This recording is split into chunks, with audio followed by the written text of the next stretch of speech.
tadi relief volunteer, kamu sudah RW, breathing, sirkulasi.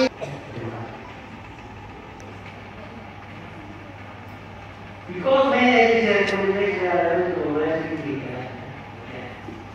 Keva Menamo itu perbatasan tim-tim kita di DG sama pemerintah daerah. Tidak usah datang. Provinsi sudah tolong hubungi gubernur di sana. Saya mau datang, dilarang. Karena dulu itu tersinggung orang kalau kita datang. Sebenarnya bukan soal tersinggung, tetapi banyak relawan zaman dulu, banyak relawan bukan bikin datang membantu, tapi minta fasilitas. Tolong disiapkan kendaraan, tolong ini, tolong ini, tolong ini.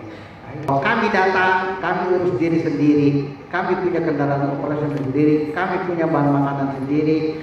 Tunjuki saja saya jalan, dan saya masih dapat satu kasus relawannya kita, temannya Dr. Andi, saya sebut nama pada saat di Padang, dia datang, ya, dan itu masih